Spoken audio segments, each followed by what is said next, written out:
এই নবী সমাজ থেকে সমস্ত বেইনসাফি, সমস্ত জুলুম, সমস্ত বৈষম্য শেকড় শুদ্ধ উপড়ে ফেলেছিলেন।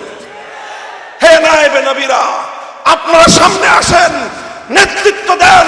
এ জাতি আপনাদের নেতৃত্ব এবং কিয়াদত মানতে প্রস্তুত।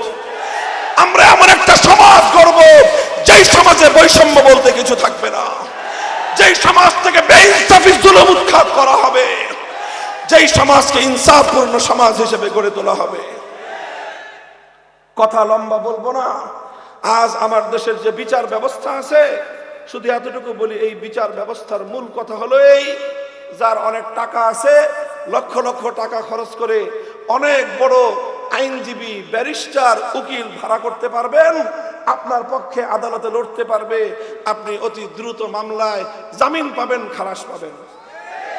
আর আপনার টাকা নাই, আপনি গরিব মানুষ, আপনার নুন আনতে পান্তা ফুরায়, একদিন আপনার রিকশার প্যাডেল না ঘুরলে আপনার সন্তান, আপনার মা, আপনার স্ত্রীর পেটে খাবার জুটে না।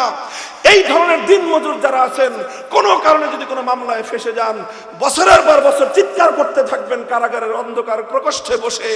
আপনার চিৎকার শুনবার মতো এই সমাজ ব্যবস্থায় কারো কোনো গরজ নাই।